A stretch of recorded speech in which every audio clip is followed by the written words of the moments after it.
नमस्कार, आप देख रहे हैं लोकतंत्र राउंड अप और मैं हूं आपके साथ अर्चना मिश्रा। इस खास कार्यक्रम में हम बात करेंगे राष्ट्रपति, उपराष्ट्रपति, प्रधानमंत्री और लोकसभा अध्यक्ष से जुड़ी कुछ खास खबरों की। साथ ही डालेंगे नजर लोकतंत्र और संसद भवन परिसर से जुड़ी तमाम गतिविधियों पर। तो शुरुआत करते हैं लोकतंत्र राउंड अप की, लेकिन सबसे पहले नजर हेडलाइंस पर।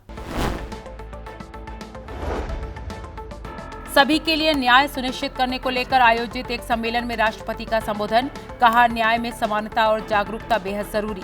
भाषा और खर्च को लेकर न्याय में आने वाली बाधाओं को दूर करने को कहा। एक दिन के केरल दौरे पर रहे उपराष्ट्रपति जगदीप धनखड़ 5वें वैश्विक आयुर्वेद महोत्सव का किया शुभारंभ। कार्यक्रम को संबोधित करते हुए आयुर्वेद और पारंपरिक चिकित्सा पद्धति को बढ़ावा देने पर दिया जोर। प्रधानमंत्री ने वीडियो कॉन्फ्रेंसिंग के जरिए विकसित भारत संकल्प यात्रा के लाभार्थियों से की बातचीत। संबोधन में कहा, विकसित भारत के लिए महिलाएं, युवा, किसान और गरीब का सशक्त होना जरूरी।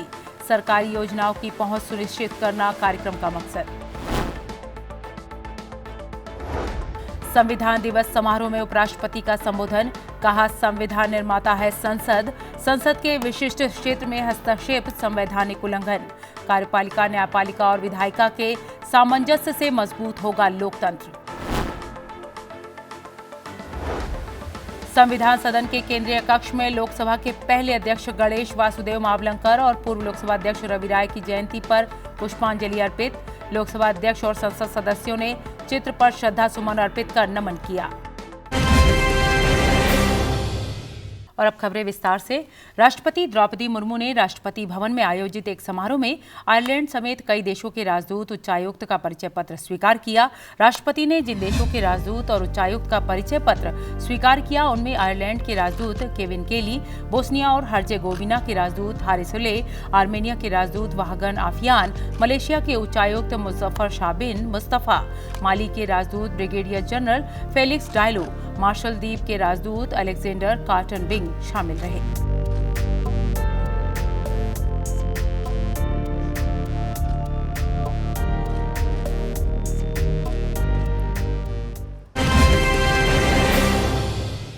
बढ़ते हैं अगली खबर की ओर।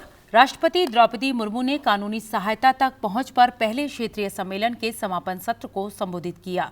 इस मौके पर राष्ट्रपति ने कहा कि उच्चतम न्यायपालिका की अंग्रेजी भाषा और खर्च न्याय तक समान पहुंच की राह में अवरोध है, जिसे दूर करने की जरूरत है। राष्ट्रपति ने कहा कि न्याय में समानता न सिर्फ न्याय की बुनियाद है, बल्कि बेहद जरूरी पहलू है। राष्ट्रपति द्रौपदी मुर्मू ने दिल्ली में कानूनी सहायता तक पहुंच, ग्लोबल साउथ में न्याय तक पहुंच को मजबूत करना विषय पर 2 दिवसीय क्षेत्रीय सम्मेलन के समापन सत्र को संबोधित किया। कार्यक्रम को संबोधित करते हुए राष्ट्रपति ने कहा कि लोगों के बीच जागरूकता अभियान चलाने की जरूरत है, जिससे कि न केवल उनके अधिकारों के प्रति उन्हें जागरूक किया जा सके, बल्कि जरूरत पड़ने पर उन्हें कानूनी सहायता भी मिल सके। Steps taken by the National Legal Services Authority, that is NALSA, have also played a key role in expanding legal aid. The aim on the whole has been to advance ease of justice. But I feel that there is a need to launch an awareness campaign among people, not only to make them conscious of their rights, but also to help them get legal assistance if such a need arises. Such an awareness campaign must focus on rural areas and socially disadvantaged groups to dispel the impression that justice is the advantage of the stronger. कार्यक्रम के दौरान भारत के मुख्य न्यायाधीश, केंद्रीय विधि एवं न्याय राज्य मंत्री और अन्य गणमान्य लोग मौजूद थे। उपराष्ट्रपति जगदीप धनखड़ ने कहा कि औपनिवेशिक कानूनों की विरासत ग्लोबल साउथ के देशों में कमजोर वर्गों के लिए पीड़ादायक रही है। उपराष्ट्रपति ने ये बात कमजोर लोगों के लिए गुणवत्तापूर्ण कानूनी सहायता तक पहुंच सुनिश्चित करना, ग्लोबल साउथ में चुनौतियां और अवसर विषय पर पहले क्षेत्रीय सम्मेलन को संबोधित करते हुए कही। उपराष्ट्रपति ने इन कानूनों को कठोर, दमनकारी और शोषणकारी बताते हुए कहा कि अब समय आ गया है कि जब ग्लोबल साउथ देशों को भारत के उदाहरण का अनुसरण करना चाहिए।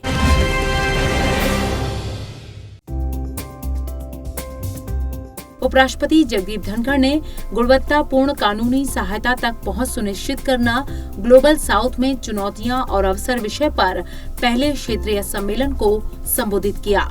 कार्यक्रम को संबोधित करते हुए उपराष्ट्रपति ने कहा कि औपनिवेशिक कानूनों की विरासत ग्लोबल साउथ के देशों में कमजोर वर्गों के लिए पीड़ादायक रही है। उपराष्ट्रपति ने इन कानूनों को स्थानीय आबादी के लिए बहुत कठोर, दमनकारी और शोषणकारी बताते हुए कहा कि अब समय आ गया है कि जब ग्लोबल साउथ देशों को भारत के उदाहरण का अनुसरण करना चाहिए। Friends, as the global south embarks on its journey towards a brighter future, it is imperative to shed shackles of its colonial past and strive together to reverse the historical wrongs that have perpetuated injustice and inequality. This, as a matter of fact, friends, is a common thread. The legacy of colonial legal regime has been highly burdensome to the vulnerable sections of the society in these countries. By very nature, that was aimed to be extremely harsh and oppressive, exploitative for the local populace. Time has come to follow India's example and emulate the same. उपराष्ट्रपति ने कहा कि भारत के वसुधैव कुटुंबकम के लोकाचार को अब जमीनी हकीकत में बदल दिया गया है। उन्होंने इस बात पर जोर दिया कि ग्लोबल साउथ का उदय दुनिया के लिए सबसे बड़ी स्थिर शक्ति का गठन करेगा और ये दुनिया के विकास पथ को जन्म देगा। India's civilizational ethos, deeply rooted in the concept of Vasudhaiva Kutumbakam, one earth, one family, one planet, has shaped its foreign policy and its interactions with the global south. India is consistently taking a stand as a torchbearer and crusader for rights and aspirations of all nations, particularly the young and newly independent countries of the global south. कार्यक्रम के दौरान भारत के मुख्य न्यायाधीश, केंद्रीय कानून एवं न्याय राज्य मंत्री और अन्य गणमान्य लोग मौजूद थे। बढ़ते हैं अगली खबर की ओर। प्रधानमंत्री नरेंद्र मोदी ने वीडियो कॉन्फ्रेंसिंग के जरिए विकसित भारत संकल्प यात्रा के लाभार्थियों से बातचीत की। प्रधानमंत्री ने महिला किसान ड्रोन केंद्र का शुभारंभ भी किया। इस कार्यक्रम के दौरान प्रधानमंत्री ने 10,000वें जनऔषधि केंद्र का लोकार्पण किया। साथ ही ये संख्या 10,000 से बढ़ाकर 25,000 जनऔषधि केंद्र करने के कार्यक्रम का भी शुभारंभ किया। कार्यक्रम को संबोधित करते हुए प्रधानमंत्री ने कहा कि विकसित भारत के लिए महिला, युवा, किसान और गरीब का सशक्त होना जरूरी है। साथ ही उन्होंने कहा कि भारत की वर्तमान सरकार शहरों के साथ साथ ग्रामीण क्षेत्र में भी विकास की गारंटी दे रही है।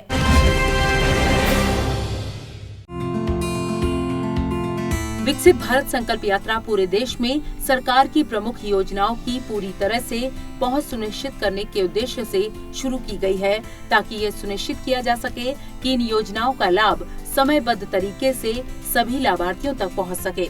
इसी प्रयास के क्रम में प्रधानमंत्री नरेंद्र मोदी ने वीडियो कॉन्फ्रेंसिंग के जरिए विभिन्न सरकारी योजनाओं के लाभार्थियों से बातचीत की।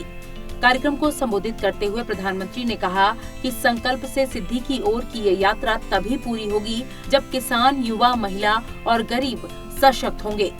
प्रधानमंत्री ने कहा कि विकसित भारत का संकल्प 4 अमृत स्तंभों पर टिका है।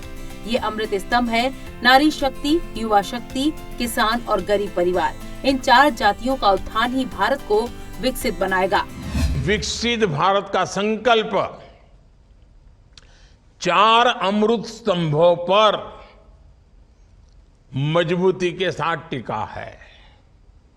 ये अमृत स्तंभ कौन से हैं, इसी पर हमें ध्यान केंद्रित करना है। ये एक अमृत स्तंभ है हमारी नारी शक्ति, दूसरा अमृत स्तंभ है हमारी युवा शक्ति, तीसरा अमृत स्तंभ है हमारे किसान भाई बहन, चौथी अमृत शक्ति है हमारा गरीब परिवार। मेरे लिए देश की सबसे बड़ी 4 जातियां हैं। मेरे लिए सबसे बड़ी जाति है गरीब, मेरे लिए सबसे बड़ी जाति है युवा, मेरे लिए सबसे बड़ी जाति है महिलाएं, मेरे लिए सबसे बड़ी जाति है किसान। इन 4 जातियों का उत्थान ही अगर भारत को विकसित बनाएगा और अगर 4 का हो जाएगा ना, इसका मतलब सबका हो जाएगा। 4 जातियों को मैं जब तक मुश्किलों से उबार देता नहीं हूं, मैं चैन से बैठने वाला नहीं हूं। बस आप मुझे आशीर्वाद दीजिए ताकि मैं उतनी शक्ति से काम करूं कि इन 4 जातियों को सारी समस्याओं से मुक्त कर दूं। और ये 4 जाति जब सशक्त होगी तो स्वाभाविक रूप से देश की हर जाति सशक्त होगी। जब ये सशक्त होंगे तो पूरा देश सशक्त होगा। कार्यक्रम के दौरान प्रधानमंत्री ने 10,000वें प्रधानमंत्री जन औषधि केंद्र का उद्घाटन किया। प्रधानमंत्री ने कहा कि अच्छी दवाई और सस्ती दवाई ये बहुत बड़ी सेवा है और इसके लिए ज्यादा से ज्यादा लोगों को जागरूक किए जाने की जरूरत है। उन्होंने कहा कि दवाइयों पर पहले जो 12 से 13 हजार का खर्च होता था, वह जन औषधि केंद्र की वजह से सिर्फ 2 से 3 हजार हो रहा है। उपराष्ट्रपति जगदीप धनखड़ ने केरल के तिरुवनंतपुरम में एक दिन का दौरा किया। इस यात्रा के दौरान उपराष्ट्रपति ने शहर में 5वें वैश्विक आयुर्वेद महोत्सव का उद्घाटन किया। कार्यक्रम को संबोधित करते हुए उपराष्ट्रपति ने भारत की पारंपरिक चिकित्सा पद्धति को बढ़ावा देने पर जोर दिया। We have, by reckless greed, endangered ourselves without knowing about the dangers that we face. Ayurveda will give a balance that will help us rediscover ourselves so that we believe in a society that can survive with health, in togetherness and as a whole. India's commitment to preserving and promoting Ayurveda is evident in its numerous initiatives, including research institutions, educational programs, and integrated health policies. Kerala, the enchanting state that hosts the 5th Global Ayurveda Festival, is renowned as a cradle of Ayurvedic excellence. तो कार्यक्रम लोकतंत्र roundup में वक्त हो गया है एक break का। ब्रेक के बाद भी खबरों का सिलसिला जारी है। आप बने रहिए और देखते रहिए संसद टीवी। ब्रेक के बाद एक बार फिर आपका स्वागत है। बढ़ते हैं अगली खबर की ओर। राष्ट्रपति द्रौपदी मुर्मू ने सर्वोच्च न्यायालय द्वारा आयोजित संविधान दिवस समारोह में शिरकत की। कार्यक्रम को संबोधित करते हुए राष्ट्रपति ने कहा कि हर साल 26 नवंबर को हम संविधान में निहित मूल्यों का समारोह मनाते हैं और इन मूल्यों को व्यवहार में बनाए रखने के लिए अपने आप को पुनः समर्पित करते हैं। राष्ट्रपति ने कहा कि न्याय का उद्देश्य इसे सभी के लिए सहज और सुलभ बनाकर सर्वोत्तम रूप से पूरा किया जा सकता है। न्याय तक पहुंच को बेहतर बनाने के लिए हमें समग्र प्रणाली को नागरिक केंद्रित बनाने का प्रयास करना चाहिए।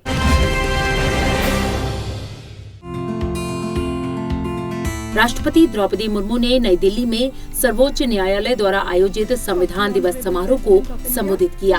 कार्यक्रम को संबोधित करते हुए राष्ट्रपति ने कहा कि हम संविधान में निहित मूल्यों का समारोह मनाते हैं और इसे राष्ट्र को समर्पित करते हैं। न्याय, स्वतंत्रता, समानता और बंधुत्व के मूल्य ऐसे सिद्धांत हैं जिन पर हम एक राष्ट्र के रूप में खुद को संचालित करने के लिए सहमत हुए हैं।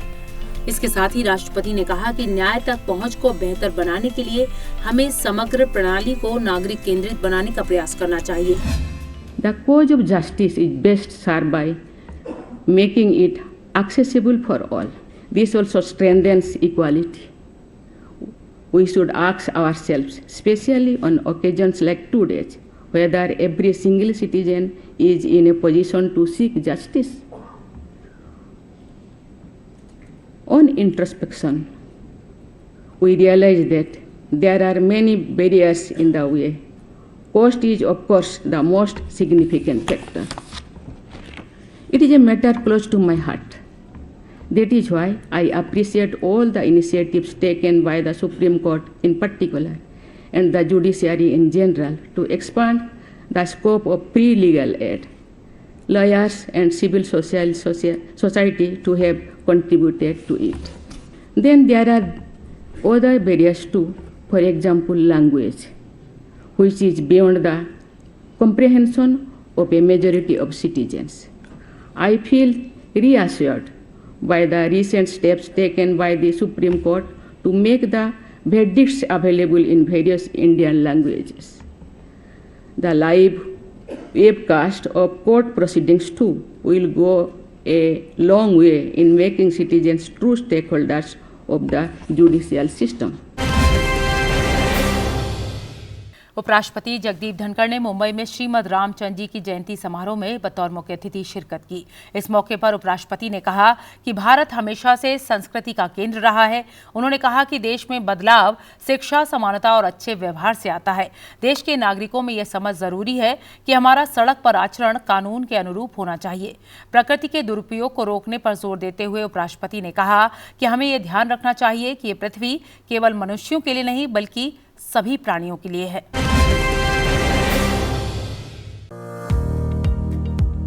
उपराष्ट्रपति जगदीप धनखड़ ने मुंबई में श्रीमद रामचंद्र जयंती पर आयोजित समारोह में मुख्य अतिथि के तौर पर शिरकत की।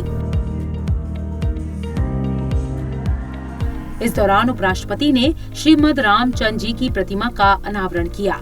समारोह को संबोधित करते हुए उपराष्ट्रपति ने कहा कि श्रीमद रामचंद्र मिशन लाखों लोगों के जीवन को बेहतर बना रहा है। उन्होंने कहा कि हमारी ताकत हमारा आध्यात्मिक ज्ञान और संस्कृति है। दुनिया के महान देशों के लोग शांति की खोज में भारत आते हैं और यह देखकर बहुत सुकून मिलता है। India is epicenter of culture. It is nerve center of culture. We have civilizational ethos of more than 5,000 years. During G20, one earth, one planet, one family, Vasudev Kutumbakam. But it is on account of such Mahapurush that we are sustaining it. आज के दिन दुनिया कहाँ जा रही है? पूरी दुनिया चिंतित है। हम 3 काम कर रहे हैं जो राजचंद्र जी कहते हैं मत करो। 1, दिस प्लेनेट सिर्फ मनुष्य मात्र के लिए नहीं है, ये प्लेनेट हर लिविंग बीइंग के लिए है। Your veterinary hospital is a landmark contribution to humanity.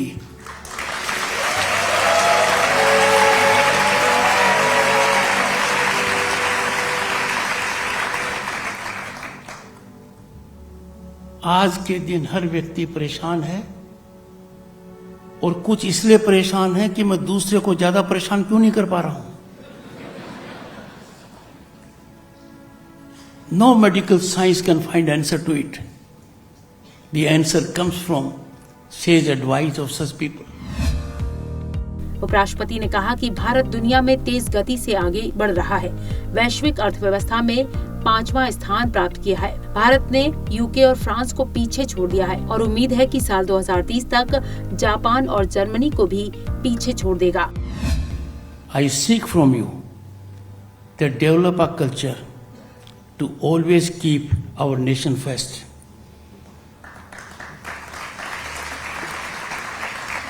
We must believe in Bharatiyata. We must be proud Indians and take pride in our historic achievements. उपराष्ट्रपति जगदीप धनखड़ ने दिल्ली के विज्ञान भवन में संविधान दिवस समारोह में शिरकत की। कार्यक्रम को संबोधित करते हुए उपराष्ट्रपति ने कहा कि संविधान संसद के विशेष अधिकार क्षेत्र में है और उच्चतम न्यायालय संसद पर कोई निर्णय नहीं दे सकती।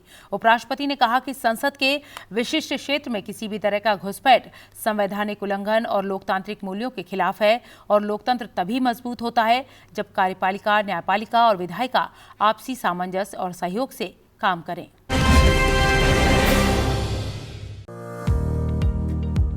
उपराष्ट्रपति जगदीप धनखड़ ने दिल्ली के विज्ञान भवन में विधि और न्याय मंत्रालय की ओर से आयोजित संविधान दिवस समारोह को संबोधित किया। कार्यक्रम को संबोधित करते हुए उपराष्ट्रपति ने इस बात पर जोर दिया कि संसद लोकतंत्र की आत्मा है और संविधान इस संसद के विशेष अधिकार क्षेत्र में है। उन्होंने कहा कि संविधान सभा का संदेश स्पष्ट था कि ये संसद ही संविधान की निर्माता है। When Constitution was evolved by the Constituent Assembly, the message is loud and clear. It is in the exclusive domain of Parliament. Parliament alone is architect of the Constitution, to the exclusion of any other agency. be it executive or judiciary. To put it in layman's language,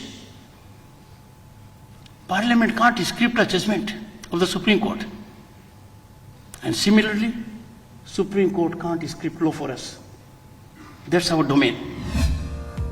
उपराष्ट्रपति ने कहा कि लोकतंत्र तब और मजबूत होता है जब राज्य के सभी अंग यानी कार्यपालिका, न्यायपालिका और विधायिका सद्भाव और एकजुटता के साथ काम करते हैं।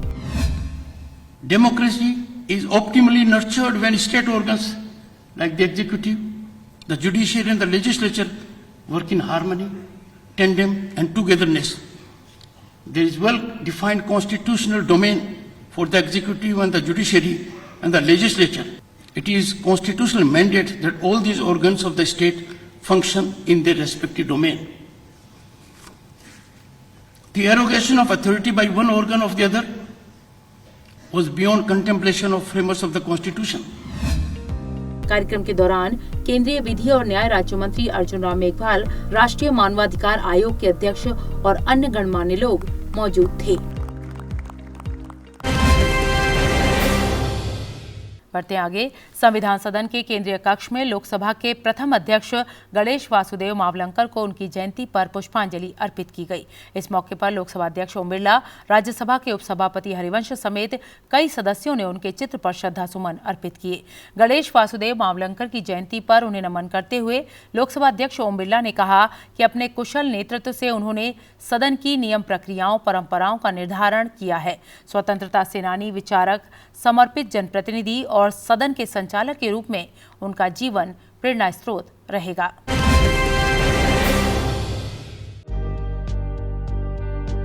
संविधान सदन के केंद्रीय कक्ष में पूर्व लोकसभा अध्यक्ष श्री गणेश वासुदेव मावलंकर को उनकी जयंती पर पुष्पांजलि अर्पित की गई। लोकसभा अध्यक्ष ओम बिरला ने संविधान सदन के केंद्रीय कक्ष में उनके चित्र पर श्रद्धासुमन अर्पित किए। इस मौके पर राज्यसभा के उपसभापति हरिवंश और लोकसभा के महासचिव उत्पल कुमार सिंह ने भी पूर्व लोकसभा अध्यक्ष श्री गणेश वासुदेव मावलंकर को पुष्पांजलि अर्पित कर नमन किया। बता दें कि पूर्व लोकसभा अध्यक्ष श्री गणेश वासुदेव मावलंकर के चित्र का अनावरण 7 सितंबर 1956 को भारत के तत्कालीन प्रधानमंत्री पंडित जवाहरलाल नेहरू द्वारा किया गया था।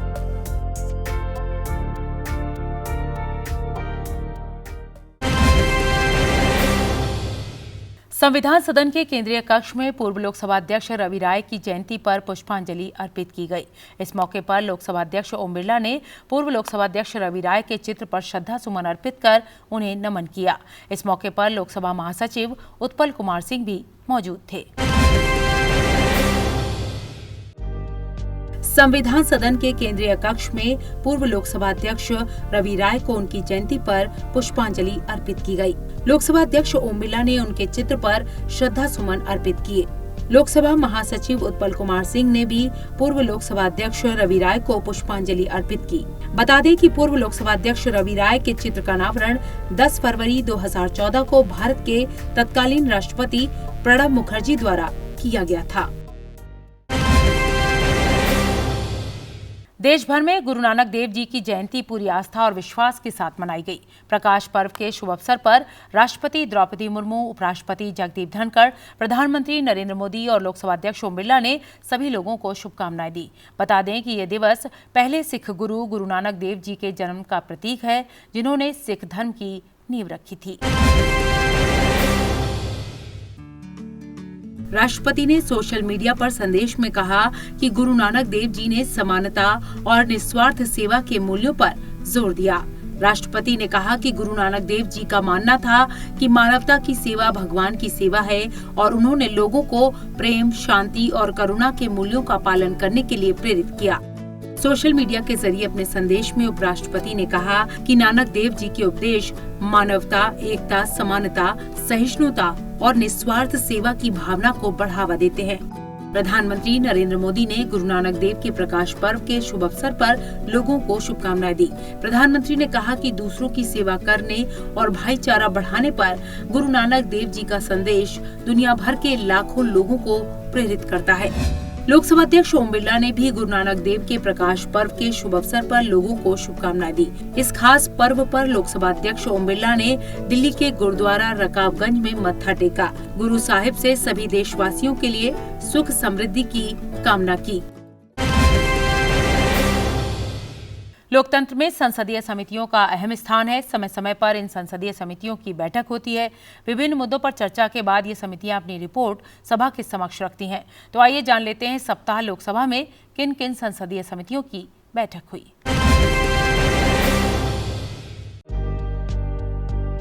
लोकसभा में संसदीय समितियों की बैठकों पर नजर डालें तो 29 नवंबर 2023 को संचार और सूचना प्रौद्योगिकी संबंधी स्थायी समिति की बैठक हुई। 29 नवंबर को ही सरकारी उपक्रमों संबंधी समिति की बैठक हुई। अनुसूचित जाति और अनुसूचित जनजाति कल्याण संबंधी समिति की बैठक भी 29 नवंबर 2023 को ही संपन्न हुई।